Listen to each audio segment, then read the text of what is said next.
后来继续来看这件，因为牵涉到八百会馆地下洗钱、防起诉的林炳文，伊是弃保投宣，竟然大司机伫个面册公开来发文章，甲纳伯来呛声，讲若继续甲攻击，伊就要拼一个你死我活。啊，国民党的立委徐卡心，就伫个网络顶甲林炳文互相来呛声，结果徐卡心收到恐吓披露。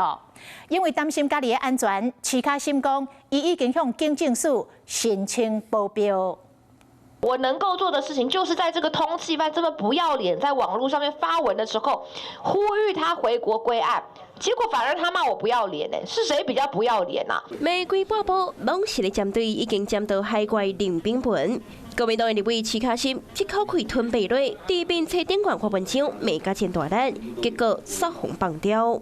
收配的人虽然因黄国昌，严个原本顶面打徐卡心名字的大纸，右边团提供青鸟导游的配信，内容说是要甲恐吓，讲人咧做天咧看，你判伊内底上歹的就是你，敢讲你唔惊互天公伯处发生。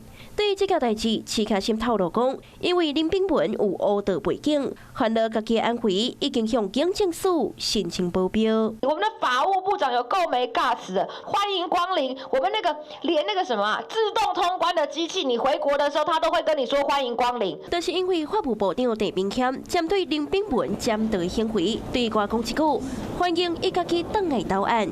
太用欢迎这两之类，嘛引发着争议。用欢迎这件事情，当然还是会影响到外界对于公权力的解读。我也希望他们在发言的时候，还是要稍微的谨慎用心的去用这些用字遣词。林炳文帮社讲，等来台湾的时间要家己决定，公然挑战司法的威信。